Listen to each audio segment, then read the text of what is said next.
Welcome to the Haunted Hangover podcast. I'm Louie, and as always, I'm joined by my bud Dave. Hey. So Dave. So Louie.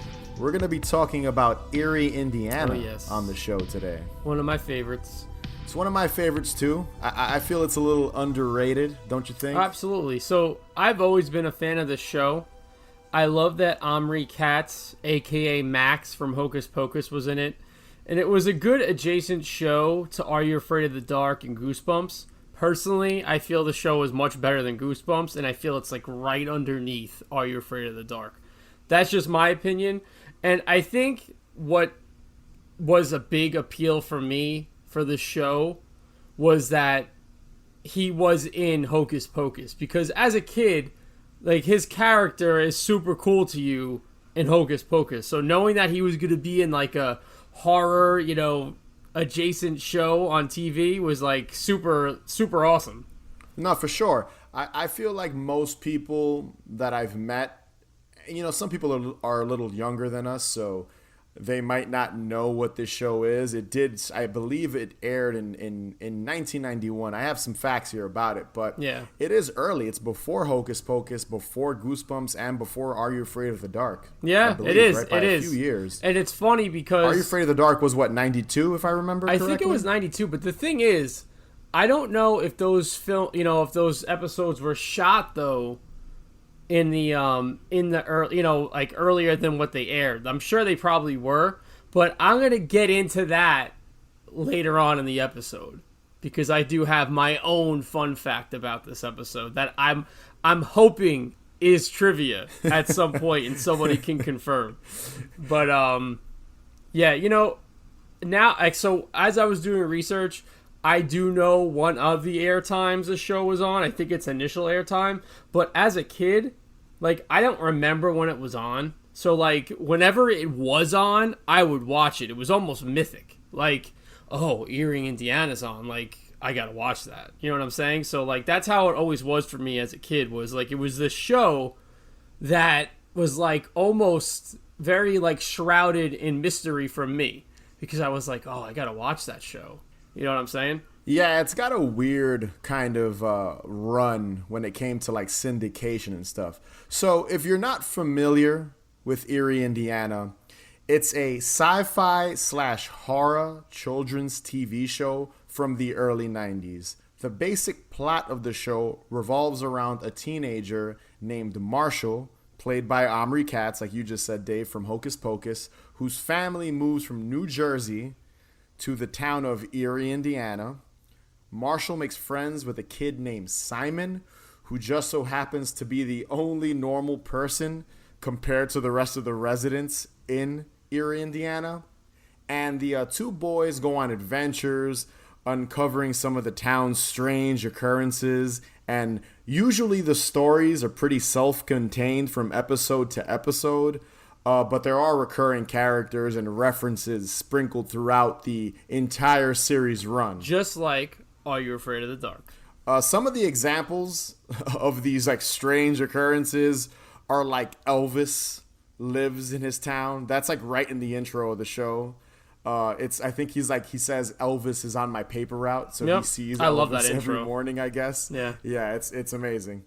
And also, Bigfoot roams the town and eats the garbage. So he's almost like Pest. He's almost like a raccoon, I guess, in that sense.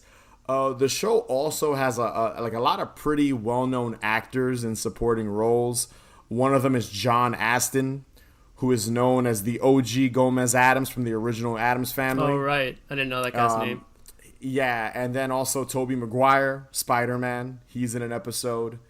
And Daniel Harris, from Halloween, from Halloween 4 and 5, and the Rob Zombie ones. She's her Halloween fame. I think that's what most people know her from. And Roseanne, she was also in Roseanne. Oh, also, I think people forget she's in Don't Tell Mom the Babysitter's Dead too. Yes. Another cool thing about the show is that Joe Dante, the director of Gremlins and The Howling, was actually a creative. The creative. He's like a creative consultant on the show, and you could tell when you're watching it that he put his stamp of approval on it because a lot of his shit's kind of, something like Gremlins is for kids, but also caters to adults.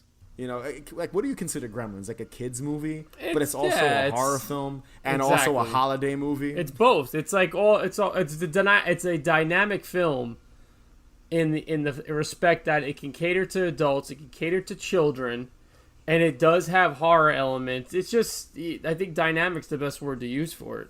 Yeah, and that's exactly what I feel Eerie, Indiana is, because it's obviously, geared towards children. Like, that's who they market it to. But as an adult, when you watch it, you can still enjoy it. And there is some pretty dark and kind of twisted shit on the show. For me, it always kind of reminded me of a kid's Twin Peaks. Oh, definitely. And I know that's a weird, like, people use Twin Peaks a lot as a reference, but just how strange and eccentric some of the characters are, and the two boys, they come across some really weird people, throughout the series, and it always just kind of reminded me of children's Twin Peaks, like a kid's version of Twin Peaks.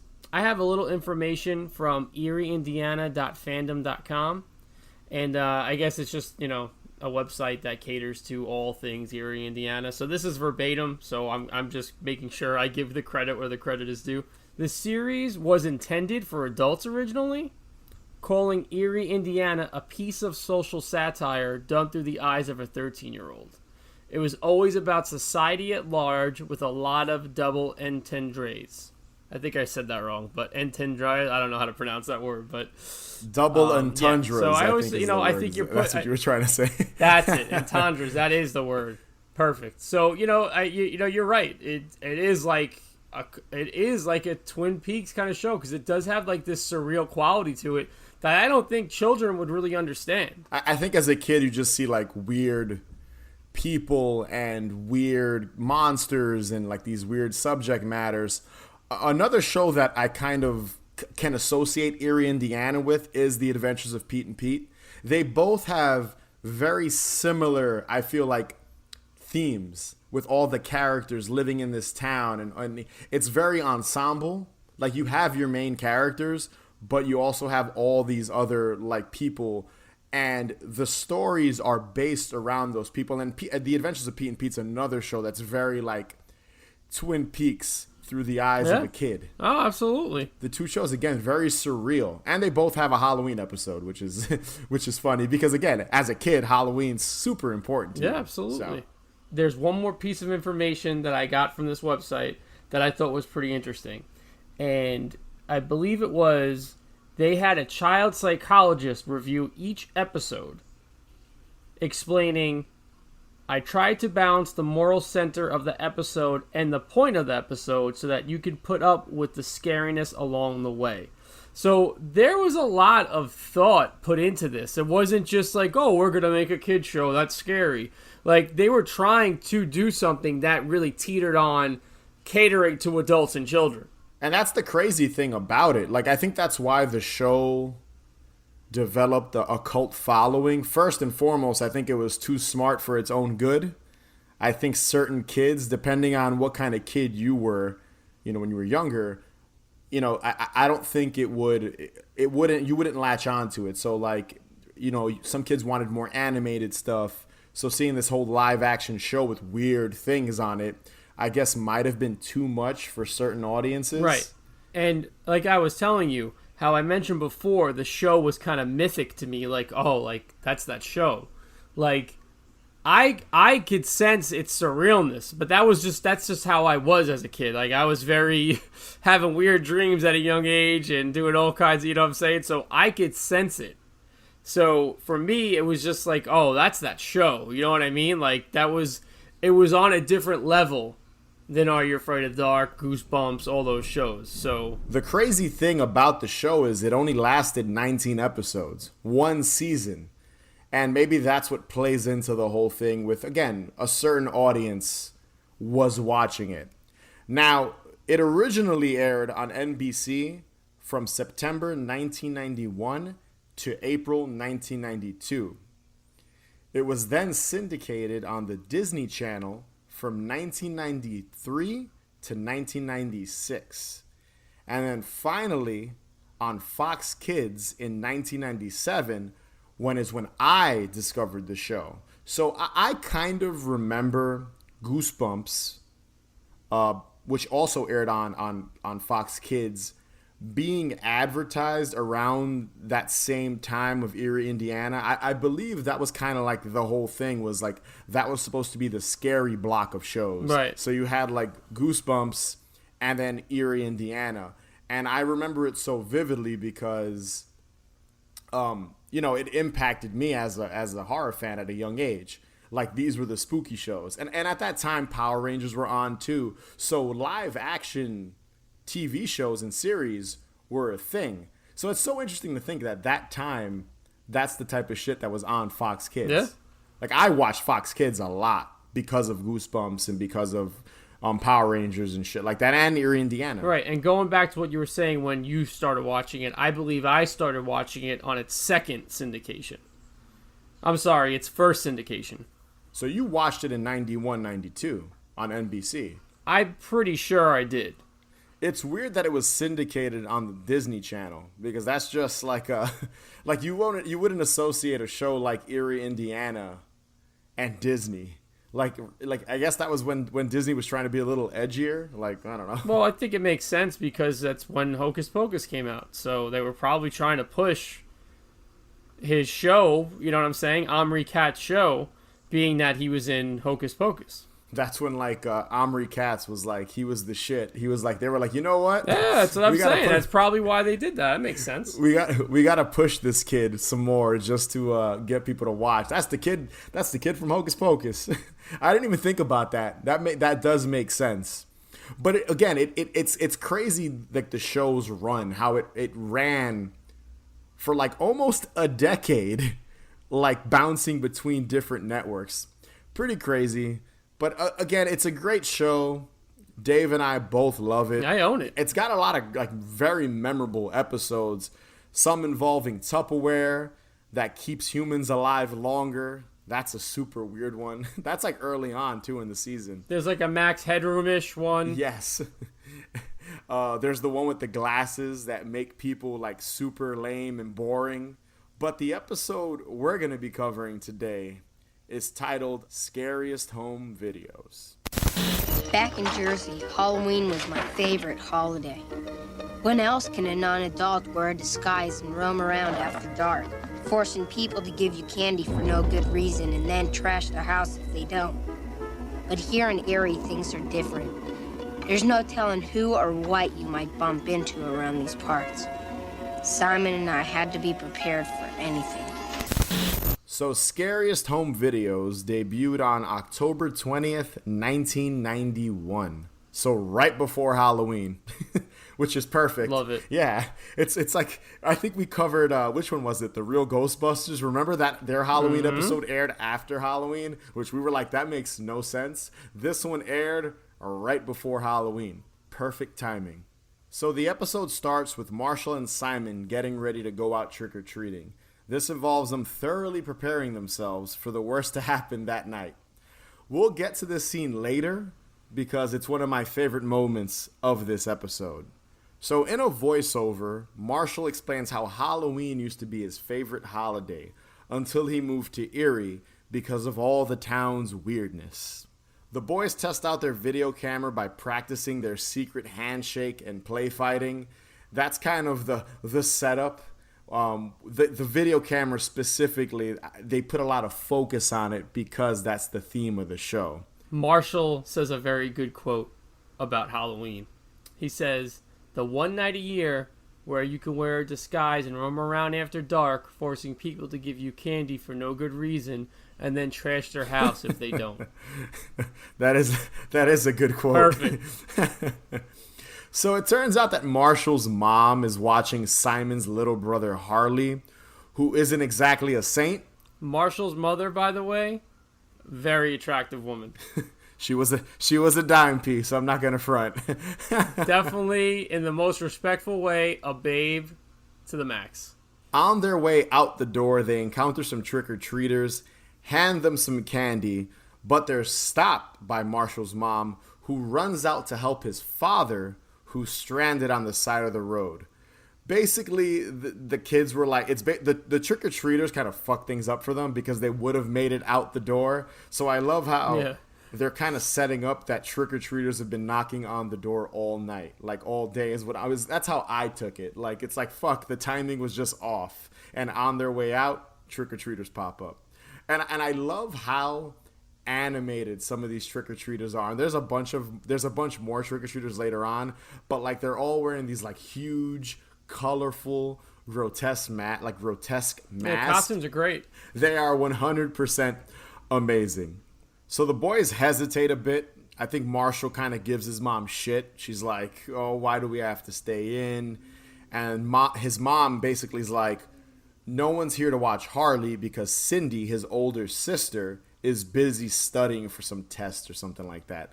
It's like quickly glossed over. Cindy sucks. So bored out of their mind, Marshall comes up with the idea to film a funny video in attempt to submit it to America's Funniest Home Videos for the $10,000 grand prize. Yep. It goes to show you how popular America's Funniest Home Videos was at the time. Good point. It instantly dates this episode, and I love it. Was Bob Saget hosting it at this time? He was. He had to. I don't know. Because Full House was on at the same time. Yeah. I in 91 or 92 when this originally aired, Funniest Home Videos was like huge, and like I said, Full House was on him. That was like, it was like that show and Full House. That was like Bob Saget's like claim to fame besides his like super raunchy comedy act. Yeah. Have you ever seen that? No, I know about it though. And he's also got that famous line in Half Baked, I think it is. I forgot what it was, but he says something pretty raunchy. It's just crazy that Bob Saget and like that show, America's Funniest Home Videos, and Full House were like geared towards kids, and like kids loved Bob Saget. But in reality, like his comedy was super like NC-17, like super. I mean, that's raunchy. good for him though. Yeah, for sure. But yeah, they want to win the grand prize, and that's kind of the setup, and that's why there's so much focus, again, put on this video camera. So Marshall comes up with this ridiculous idea to have Harley taste his pet lizard Godzilla and Mothra, because he has two lizards that are named Godzilla and Mothra, and he wants Harley to, I don't know if it's eat or taste. It's never described. I never quite understood the scenario and what exactly he wanted to do, because Simon, who's behind the camera filming all of this, freaks out because it's his younger brother who's being told to do this.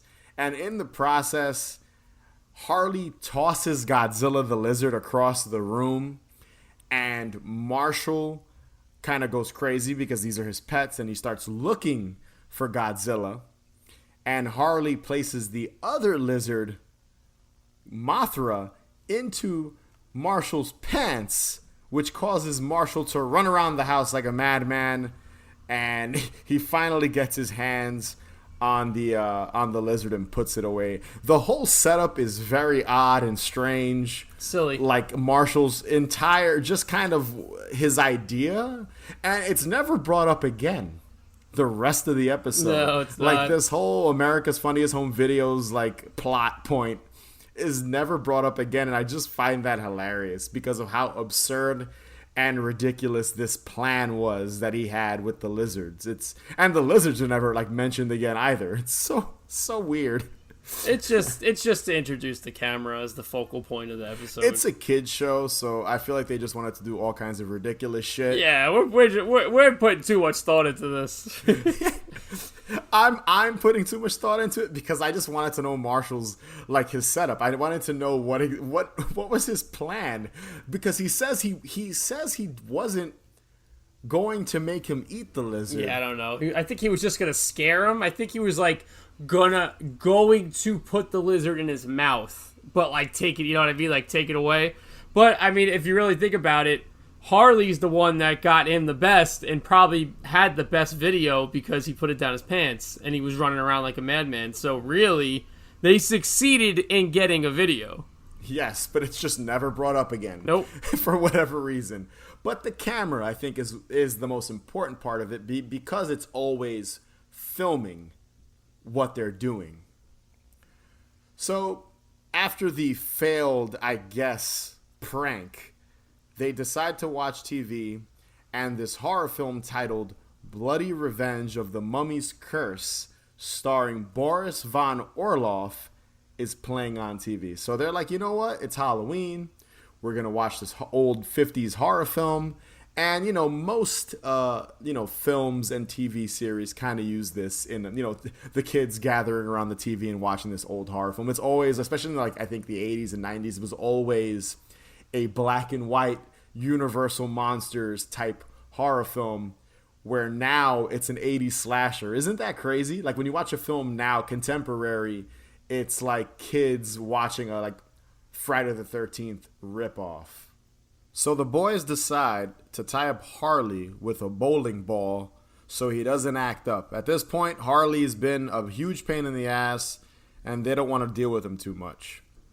They also place the video camera in front of where they're leaving him, on top of the TV, to record his every move.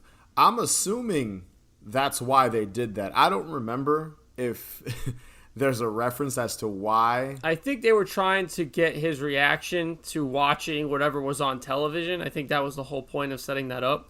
It's funny that he's such a terror because in the show, he doesn't even say a word. Yeah. So it's like he's so slow, it's slow in the way where he just kind of walks around slow and pouts slow and doesn't say a fucking word, but yet he is this implied terror. He's this huge pain in the ass. Thanks again for watching my brother, Mrs. Teller. Oh, you're welcome, Simon. Little Harley here is no trouble at all. I don't know about that. He manages to always get me in trouble somehow. Now, listen, Harley.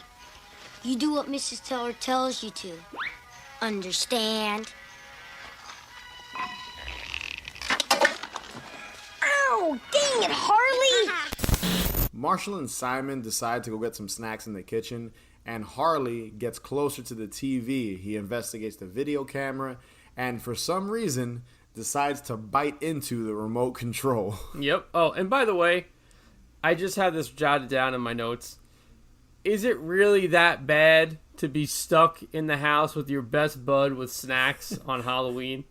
I just had to throw that out there. Honestly, the evening, the way they have it set up, is the perfect Halloween, honestly. Minus not being able to go trick-or-treating. The whole setup of watching the movie and being with your best friend.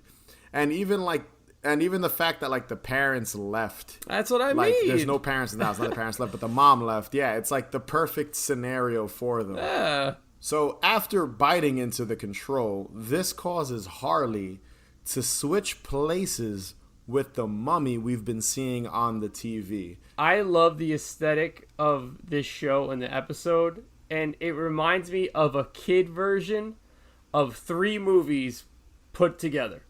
The Gate, The Video Dead, and Demons. If you were to take those 3 movies and put them into one half-hour TV show, but make it for kids, this would be it. Yeah, I can see that. I can see the comparison because that's exactly I didn't even think about it. With Demons, they go basically the movie becomes reality, right? If I remember correctly. Yeah, pretty much. It kind of just bleeds into reality. Yeah. And then the whole Gate thing, 100%, which is another movie. The Gate is another movie that, like this and like Gremlins, it's technically a horror film. But you could see kids loving that movie, too. It's weird. Oh, definitely. I loved it when I was a kid. It freaked me out, but I loved it. No, it's awesome. It's an awesome movie. And again, great comparison there. So Marshall and Simon discover Harley on the TV, and they're horrified by this because a minute later, the mummy... It's like they have this foyer or something. He just breaks in through the doors. It's a great reveal. The shot itself is awesome with the doors swinging open, and I think you hear thunder. I don't know if it's thunder from the TV or thunder from outside. I believe it's from the TV because the TV, the horror movies music is playing at the same time. and he just swings the doors open, and he's like full on mummy mode, reaching for them. They freak out, scream.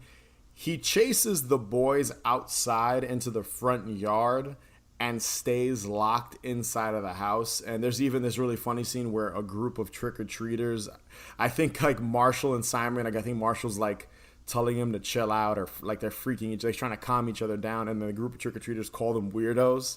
It's like this just group of random trick-or-treaters walking by. It's funny in the neighborhood and in the house. It's completely filled with fog. I just love how the entire neighborhood and house have fog in it. As soon as the mummy is there, the house is filled with fog. And I think it goes without saying, you know what I'm going to say right now. That living room was vaporwave as fuck. Dude, when it comes to the fog, there's like an overabundance of fog in this episode. I think I love it. I do too. I think every single scene has that like that ground level layer of fog just going through it. Even the mom and dad, like their scene, which we haven't really gotten to yet, there's just this layer of fog throughout everything. And you could tell that little outside portion was shot in a studio. Yep. Like you can tell clear as day that that's not really outside, you know? So another group of trick-or-treaters approach the house, knocking on the door as the two boys watch on. Sydney answers the door, giving the trick-or-treaters candy. Also, the mummy, who she thinks is a trick-or-treater, pops up behind her. That's a really funny thing, because he's in the house and she does not find it weird at all that this random mummy is just in her house. She just confuses him with a trick-or-treater. I'm just like, it's so absurd. So Sydney shoos away the kids plus the mummy. She kind of like kicks him out, and Marshall and Simon enter the house again, and they're trying to convince Sydney that I think everything's okay. Like, she's a little annoyed about the whole situation, and at one point I think she tells the boys, like, confess like what's going on, and or she asks where Harley is. She's like, where's Harley? And they confess that he's in the television, and Sydney just like brushes them off. Like, they were actually being honest with her, and she still is just like, whatever. So we cut back and forth to Marshall's mom and dad, who are trying to get the car started. I believe Marshall's mom is supposed to help the dad start up the car, like he needed like a a boot or whatever, like a boost, a jump start. Yeah, a jump start. There you go. With his battery, and I think he keeps failing. Like, they keep trying to start the car, and he's failing every single time. And throughout the episode, you're constantly going back and forth between like Marshall and Simon dealing with the mummy, and Harley and the parents. And it's really weird because like the mom is almost turned on. Oh yeah, she loves it. By being in the car.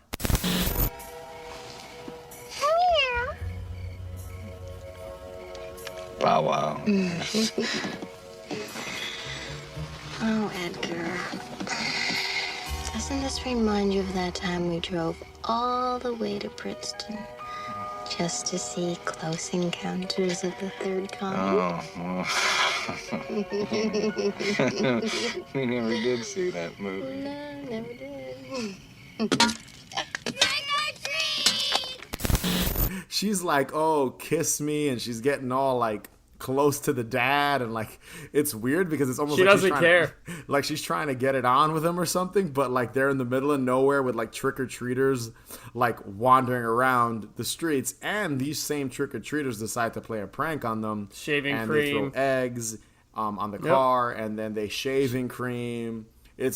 They basically just demolish his car, and I think at one point the dad retaliates. He gets like annoyed and grabs like a what's it called, an ice scraper from the back seat, and he goes out like screaming at the kids to like, you know, I'm not gonna take you guys egging my car or whatever, and then they egg him. So it's pretty funny how it just backfires on him completely. But yeah, just the whole thing with the mom being like turned on by them being in this car. She's trying to be intimate with her man. I don't blame her. And it is funny because, like, again, kids show, but like there's some innuendos there, like that she's trying to get some, or she's trying to get frisky with him. Listen, it's Halloween night. She's got her mans with her. She wants to be intimate. I understand. Listen, and she also says, not a good night to be stuck on the side of the road. But at the same time, she doesn't give a shit. So, hey, good on her. Yeah, I do like that she's like, it's like kind of insinuating that it's Halloween, it's spooky. Yep. There's creepy shit out. It is a really good line. I forgot that she said that. So back at the house, Marshall and Simon, they find the remote that Harley bit into. And I love how there's like this giant bite mark. And then Simon shows a matching bite mark in his arm to confirm from the last time he babysat. It's I just love how this kid's teeth are so strong. He was able to bite into the remote control and leave like a permanent like mark in it. So the mummy returns. He rings the doorbell. He even says trick or treat. And the boys, come up with this scheme to let him in, trip him, and then hit him over the head with a shovel. And that's how they kind of, they're able to tie up this mummy just so they can investigate what's going on. So at this point, they have the mummy. He's unconscious, and they begin removing his bandages. And it turns out that he's not a real mummy, but the actor Boris von Orloff portraying the mummy in the movie. And like they explain that he's been dead for 50 years, and Boris talks about his memories living in the movies forever, and like how he hates being in Eerie. There's a lot of back and forth between the boys and Boris, kind of just like how he constantly pokes fun at like the TV and how it'll never catch on, the concept of a television. And it's funny. I love how the concept switches. It's still supernatural, but in reality, if a monster from a movie were to come into the real world, it would be the person portraying the monster, not that specific monster. It's almost very Last Action Hero-esque, but in that movie, the characters in the movie when they're brought into the real world are like that specific character as a real person, not still the actor. in role. Yeah, so it is a cool concept. Like I can't think of too many other things that have done something like that besides Last Action Hero. It's just it's cool. Like I think there is a movie, but it escapes my mind now, that did something like this where they brought the creature or the person into the real world, and it's the actor, not what they're portraying. So still just a cool concept of the switching, for sure, kind of the perspective of what the person is. It's Boris von Orloff. You're an actor. Actor, Sir Boris von Orloff, international star of stage and screen. You're also dead. Dead? Really? For how long? About 50 years. I thought I remembered dying. Had some bad shellfish one night. Next morning, I was reincarnated in one of my most memorable roles. Bloody Revenge of the Mummy's Curse. Classic, yes, classic. Marshall explains that he's not sure how to get Boris back into the television, and he's trying to figure it out. And I think he grabs the video camera and he checks it to see if he can find some answers, because it's been rolling this entire time. At this point, it almost feels like a lot of time has passed, and it's like, how long could that VHS tape have been? It's like a 60-minute VHS tape, and I remember like VHS cameras only having like 60 minutes in there, like on their tapes. So I just found it funny how it's just been rolling this entire time. So Marshall discovers that Harley bit into the remote, and something about the fact that the TV was on and the video camera was pointed at him, that it caused some sort of crazy electrical something that switched their roles from the TV. It switched their roles from the TV to real life. So it's all convoluted and silly, but it works, and it's quickly explained how they could reverse this whole thing. They sit Boris down in a chair, and they want him to bite into the control. But Boris has a change of heart. He's like almost scared of doing it. But then he admits that he's been wanting to go on vacation for a while and that he hasn't used the little boy's room in 50 years. He's like kind of coming up with excuses to not be sent back because he's been in this same situation forever. I also love how Simon shuts him up by shoving the remote in his mouth. Right, they just kind of like force him. Yeah. And I think this causes like the channel to change as well. Like just forcing it in his mouth. Because the doorbell rings and some trick-or-treaters show up. And this is another hilarious... This is like a hilarious moment that I got a kick out of. So Marshall runs over aggressively to the door, grabs the like bowl of candy, and then just chucks it at the kids. Just to kind of get it over with, like, stop ringing my fucking doorbell. He just chucks the candy at the kids. And I don't know if you noticed, but there's a kid. The costumes are so weird. There's a kid wearing one of those like really shitty Michael Myers masks. Did you notice that? So I have a note specifically for this scene. And first off, there's a Zebo the Clown mask in there, which I'm not sure if Are You Afraid of the Dark borrowed from this or vice versa, because they're very close in the time that they were shot. But I noticed the Zebo mask. I noticed the frizzy-haired Michael Myers. And now I have a little bit of could-be trivia for this. So there is a character dressed basically as all three characters from Halloween 3 Season of the Witch. And it's essentially, it's not exactly the witch mask, but it's very similar. And there's a skeleton, and the person's wearing a skeleton jumpsuit and has a jack-o'-lantern pail. If you ask me, that's a little too coincidental to not be a nod to the movie. But I'm going to go ahead and think it is. It 100% is. Anytime you have a pumpkin or a jack-o'-lantern, I should say, a witch, and a skull, come on. What else would you be referencing? It's too obvious, you know? Oh, absolutely. It's too in your face to not admit that that's what it is. But yeah, I got a kick that there was just this random kid wearing that Michael Myers, and like you see him pick up the candy, and hysterical. The hair just kind of like move all over the place. And I had that mask as a kid, so it just brought back memories, like that really garbage, shitty Michael Myers mask. That shit's hilarious.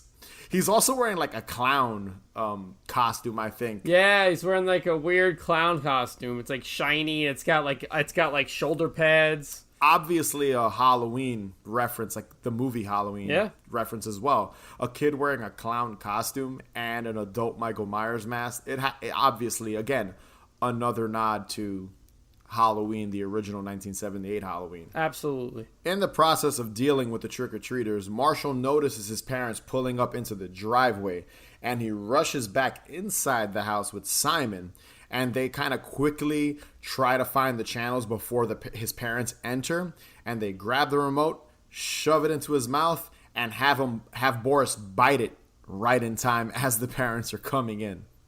I love how quickly they just kind of like figure it out. They're just like, all right, let's just do this really fast. Yeah. And they were able to solve the problem very quick. There's when they're scrolling, like when the channels are clicking through, they pass this one movie. I'm air quotating this movie that has it's in black and white, and it's someone in a skeleton jumpsuit. They pass it twice. And I'm wondering if that was actual footage of like a movie, or if that was footage they shot for the show. But I don't know. I highly enjoyed that. I mean, I know it's a very minute thing to kind of catch or pay attention to, but I actually really like that. Yeah, I believe that's a movie because it looked familiar. I'm not sure what movie, but it did look familiar. So Marshall's parents finally come into the apartment. They kind of ask how everything was, and they ask, I believe the mom is like, how did he behave, or how was he? and they say everything was great, which is obviously bullshit. I do like that trope of like the kids lying about like the craziness they had to go through to get back to get everything back to normal right when the parents are coming home. That's like a funny trope, dude. Like absolutely fixing shit as soon as the parents are about to step into the house. It's fucking great. But there's also this really funny moment where the dad asks if there's anything good on the boob tube, and the Marshall and Simon look over the TV and they notice Boris the mummy in a beach like movie, like giving the thumbs up to the two boys, like holding these like two half naked girls in bikinis. So I guess he got the vacation he wanted. Looks like it. And then the episode ends with Boris again fully decked out as a mummy, like superimposed over a like wave surfing. Yeah, he's like surfing. And it's super silly, super ridiculous. And I even think Marshall has like another voiceover portion where he's putting the like video camera away, and he's talking about how Halloween will never be the same, and how like they didn't even get to leave Halloween, like they didn't even get to go outside the house that night, like they weren't even able to go out, and how that's just how things are in Eerie, and that's where the episode ends. Right. So I have two notes real quick about this. I love the music that's playing while they're cutting the videotape up. It's like this kind of just really subtle ambient music, but I highly enjoyed it. And I think the most important note of it all for me when the parents came home was that I wish I could have been in Marshall's house that Halloween night hanging out with his family, because it looked amazing. It did look like that would be the most amazing Halloween. Like I wouldn't be as upset as they were about the whole situation. And I just love how easily they resolve it. Like they're able to quickly discover why like Harley was switched out with Boris like so quickly. It's so silly. It's a great episode. It's definitely a great Halloween watch. Absolutely. And now, Lou, let me ask you one question. Does the word mega eerie voodoo weirdness mean anything to you? Mega eerie voodoo weirdness. He says it. Marshall says it in the episode. I think at the beginning. I just wanted to wanted to throw that out there. Yeah, dude. I love that you didn't know what I was talking about. Dude, that sounds like a White Zombie song. Like just probably. That does sound like a White Zombie song. That's good. There you go. If Rob Zombie ever hears this show, he could steal that as like the like his next single or some shit. Go ahead, bud. You can. You got all the rights to do it, Rob Zombie. Go for it. That's it. That's gotta be it. Harley was standing in front of the video camera, watching the Mummy movie. And when he bit down on the remote control, he caused some kind of video feedback time warp zapping thing. Of course. Why didn't I think of that? So, in typical Haunted Hangover fashion, we like to discuss two things we liked about the episode, one thing we didn't like so much or would possibly change. So, my first thing that I liked a lot about this episode was the trick-or-treating scenes. They were very on par with how exactly it was in my neighborhood trick-or-treating, especially in middle school and high school. So, these were really like, oh wow, like this is what it looked like when we would go trick-or-treating. I do like how it was just always groups of kids. Like, like sometimes when you watch a movie or a TV show, sometimes it's like one kid. Occasionally, obviously, when they're faking it to make it, seem realistic, they usually bunch up kids. But there's times that you watch a movie and it's like one kid will come, two kids will come. But in this episode, it was like every group was like 5 kids. It was always like several kids trick-or-treating together. And I do like how all the trick-or-treaters were kind of assholes. Did you pick up on that? Yeah. Well, that's the thing. They reminded me of like shitty kids, which was really, really funny. Like every single time you saw these kids on the screen, they were either egging people, talking shit. They were just like the shitty. I guess that was kind of the theme with like Harley. Like, shitty kids. I guess like just shitty kids was kind of like what they wanted to do with the show. There's that one scene where Marshall and Simon are chased out of the house by the mummy, and they're hanging out outside, and then that small group of trick-or-treaters walks past them and like makes fun of them, calls them weirdos or whatever. Those same kids go up to Marshall's front door and they ring the doorbell, they say trick or treat, and then they go smell my feet, which like you associate with like the bad like trick-or-treater, like the trick-or-treaters, Yep. you know, usually in like movies or even when you're a kid, it's like those are the bad kids that say trick-or-treat, smell my feet. One weird thing I picked up on, and I thought about it, it just came to me now. Why weren't they taking Harley trick-or-treating?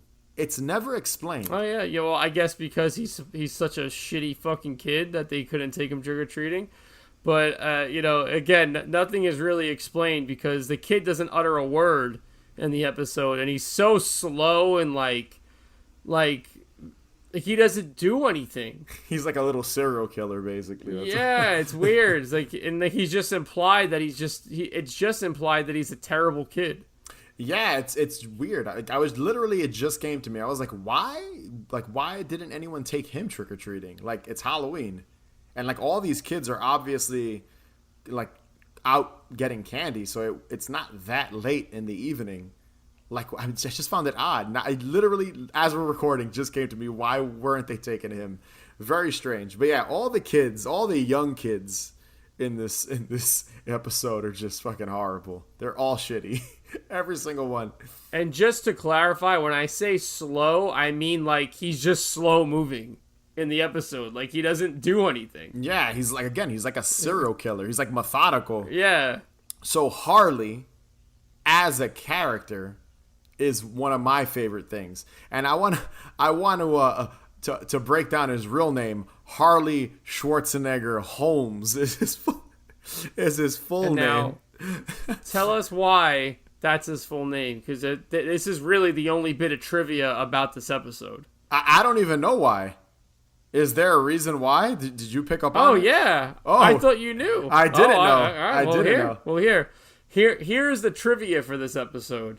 So, Harley Schwarzenegger Holmes, the actors, they're twin brothers who played Harley, starred in Kindergarten Cop. Oh. So that's why his middle name is Schwarzenegger. It's so ridiculous. Which I thought was funny. That is it pretty is funny. Yeah. That's hilarious. But yeah, him as a character is great. Like, I love that when he enters the movie, he like is just wreaking havoc. Like, he's just destroying everything. The woman in the movie is treating him as the monster. Yep. At one point, I think he like tips over one of the backdrops, and like you see the crew filming the movie. Like, And they're just, like, oh, come on. he's just like this fucking horrible kid biting Simon and leaving marks. And it's just him in general. Like, they should have made an episode specifically about him being like this fucking, like something is wrong with him. Because obviously, when you watch the episode, going back to what you said, how he's all like weird and doesn't speak, it's almost Very like quiet. it's almost like he's a little Michael Myers, you know? Yeah. And he's That's only true. got one line, and I forget what it is, but it's at the very end of the episode where I think he says he had a great night or something like that, or something about the TV. I don't even remember. Yeah, but he has one line at the very end of the episode, and it's just an interesting like character trait, like what they did with him, like just keeping him so silent, keeping him so slow, making him like this horrible like kid who's like a problem child. I just got a kick out of it. I just thought it was it's fucking amusing. I just thought it was fucking funny, like just how horrible he was. And even Simon's like, all the time Simon's like, oh, like yelling at him through the TV, like, don't you dare do like what you're gonna do. Like, he's obviously a bad kid. Like, it's just great. Well, I mean, they had to ball and chain him with a bowling ball, so there you go. Dave, what's your second favorite thing? My second favorite thing about this episode was how I love how the crew, the director, they created such a great atmospheric Halloween with such a minimal set. Yes. You know, it's really just the front of the house, the inside of the house, plus the interior of the car and the sets on the TV channels. It's super minimal and it's very effective. All Halloween nights should look like the front steps of the teller's house. That's what that's honestly, that's my opinion. So yeah, I just really love the atmosphere they nailed on this, because it's really great, especially the fog, everything. It's just super minimal, super effective. I do love how there's I think they have like 3 skulls set up above their fireplace. Did you notice that? Yeah, I saw like the little paper ones. Yeah, and then they had the linked the ones that are linked, the skeleton body on the front door, because you constantly see it. It's like a decomposing skeleton, and the decoration itself also looks very familiar, like to me, like growing up. Yeah, like I feel like I saw it as a kid. But there's a lot of Halloween decorations, but I honestly feel like they could have done a little bit more in the house. I suppose. Listen, flat out, I would love to be in that house on Halloween. That was all I could be. That's all I could think about when I was watching the episode. Was I would want to be in that house on Halloween. I would want to give out candy in that house on Halloween. I would want to eat candy and watch movies in that house on Halloween. So that's, for me, that's what I kept telling myself throughout the episode. The stuff with like the fog being in every scene obviously added to the Halloween atmosphere. The decorations. Going back to the parents, because I feel like I brushed over them in the breakdown, because it's really just kind of like one little scene that you're constantly cutting back to. But even their setup of being in the middle of nowhere, very Halloween, very spooky, even though kids are egging them and stuff, but just that scenario. My second favorite thing is when Marshall and Simon are getting ready to trick or treat. So like Marshall's got his backpack on, and he's like filling it with like a map of Eerie, a flashlight. He's just stuffing all like these different things that you would need if you're going out on like a long night to do something. But my favorite part is when they get to this specific, like they're counting down the list. I think Simon has like a list in front of him, and he says moist towelettes, and then Marshall says, in case we get egged. And then he says bug spray, in case we get bugged. Bugged. Yeah, I know. I'm like, what does that mean? And then he says clean underwear, in case we get scared. So good. And then I think, it's great. And then I think they have a garlic, a wooden stake, just in case, like, I guess they encounter any vampires. Dude, they had to be ready. And I just love that entire setup. I also love how they're wearing George Bush Sr. and what's that one guy's name with the mole in his head? Gorbachev? Gorbachev, yeah. Mikhail Gorbachev. So early 90s, dude, right? I love how that's their costumes. Like, that's what they're going to wear. And I think even at one point, Simon's like, we look terrifying or something like that because they're politicians. It's great. Like, it's the funniest shit. That's awesome. Yeah, but I just love how, like, that, since they live in Eerie and they know how weird it is, they know they have to be prepared before they're just going out to do something as simple as trick-or-treating. Like, you have to be. And listen, I would like to share something with you and everyone listening. When I was a kid, I used to have a fanny pack attached to the front of my BMX bike.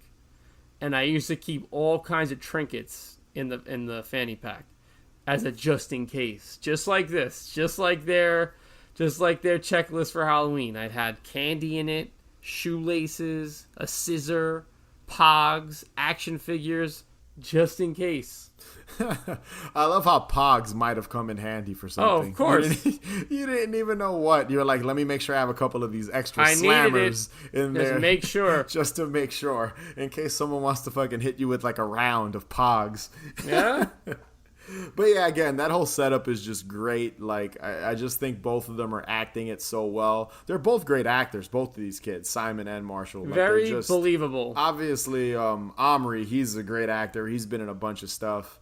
The other kid, I forget his name, the kid that plays Simon. I don't know him from anything else. Oh, I'm not entirely sure. I'd have to look them up, but they're very believable as best buds. So it's, and that scene and this scene I'm talking about, it shows that, like, how good their chemistry is together on the show.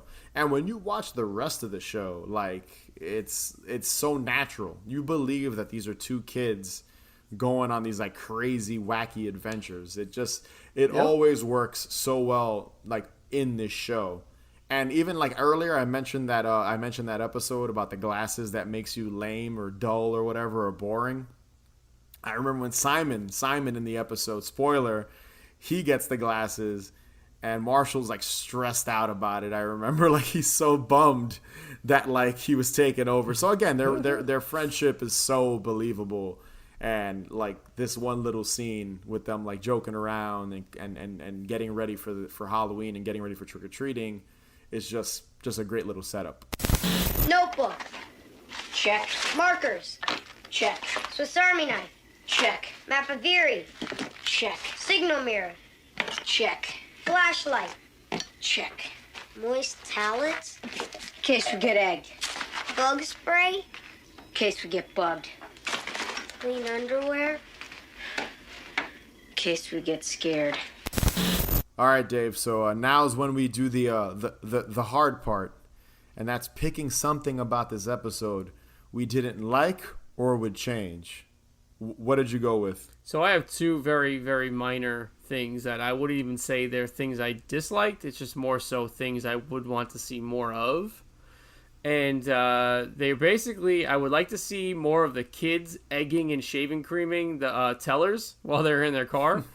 And the other thing was I wanted to see a little more of the neighborhood. I know they were doing doing the most with what they had, but I would just like to see the neighborhood just a little bit more. But that's really all I can go on. That's really it, because I really do enjoy this episode. Yeah, it's weird because in other episodes you do see more of the town. Yeah, I would have loved to see like the locals and stuff like that. Like maybe see Bigfoot walking around, maybe see Elvis. You know what I'm saying? Like I just would like to see just a little bit more. Yeah, it's an interesting like production choice that they didn't really leave the front yard, and a lot of the times when you see the kids like the egging and when they egg the parents, you don't even see the kids. You just hear them. You see one person. You see one person. I believe it's like a girl in a witch costume, and that's it. So that's really it. That's all. It's really all I can say about if I would change anything.